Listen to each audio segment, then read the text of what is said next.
كاع سمعتوا الاخبار ديال الاخت شيماء اللي تقتلت في سفايبروكن.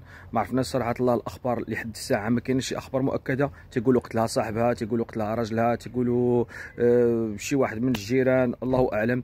لقاوها في الشقه ديالها مقتوله هي وشي واحد حداها، شخص عنده 34 سنه. باقي الشرطه باقي ما قالتش يعني شكون، اي جنسيه وشنو واقع الحوادث، باقي ما عرفوش يعني، عاد كيديروا البحث ديالهم. هذا الشيء ما كيدور في الجروبات والناس اللي قرابين عليها والناس اللي كاينين تما، يعني الهضره كدور كتبقى في الاخير باقي غير هضره. ولكن بحال هاد البلانات بحال هكا صراحه كيضروا في القلب، كنبغيو نهضروا عليهم دائما. ديك المغربي ديالنا ما كتخليناش اننا نهضروا يعني في بحال هاد المواضيع بحال هكا، واخا هما هاد الطابو هادو خص بنادم يهضر فيهم وتكون توعيه. اختنا شيماء مسكينه جات من المغرب، من مدينه الرباط، جات يلاه شي 6 شهور، جات هنا لالمانيا في سفايبروكن باش تخدم كممرضه. يلاه بدات 6 شهور باش بدات. كيقولوا تعرفت على شي واحد كردي على ما اظن، ما بقاتش معاه، موراه تعرفت على شي واحد اخر الماني ولا بحال هكا. يمكن كاين شخص ثالث هو اللي مقتول معاها، باقي ما معروفش. ولكن الشخص اللي عمل العمله كيقولوا كردي، في الجروبات كيهضروا تيقولوا كردي. يعني من لقاها مع الالماني دابا اللي كان معاه هو يعني ما رضاش ولا الله اعلم، باقي هي ميته، ما نقدروش نقولوا فيها بحال هاد البلانات وحنا ما عارفينش عاد.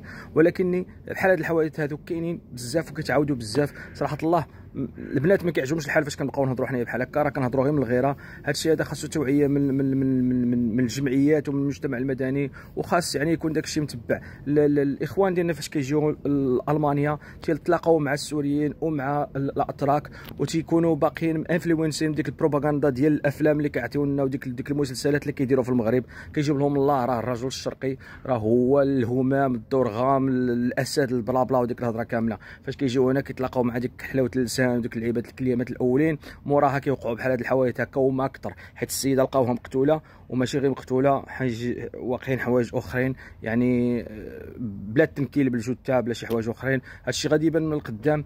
اللي بغيت نقول لكم هو صراحه الله خص يعني الجمعيات ديال المجتمع المدني يدخلوا في هاد البلانات بحال هكا.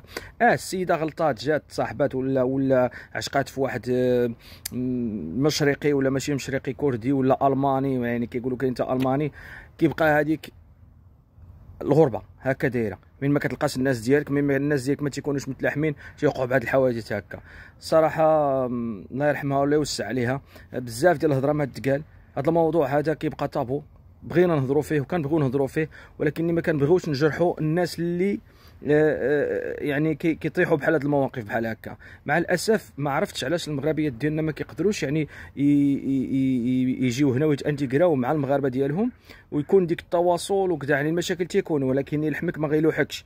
ما نوصلوش حتى لهاد الدرجه بحال هكا. كيبقى فينا الحال وكنبغيو نديروا بزاف ديال الحوايج اللي زوينون خايبين، ما كنقدروش نهضروا عليها.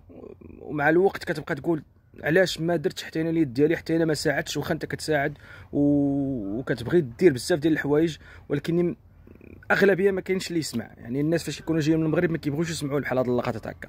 راه المشارقه وراه الاتراك الا من رحم ربي عندهم حلاوه اللسان، وكيعرفوا باللي من كتجي لهنا كتكون بوحدك تيلقاو ديك الفريسه كنقادوا عليها. حنايا كنعياو ما نديروا اليد ديالنا والله غالب. الله يرحمها ولا يوسع عليها، وان شاء الله ما كرهناش يعني نتعاونوا حتى حنايا باي حاجه كانت. ان الله وانا راجعون. هادشي اللي غادي نقدروا نقولوا.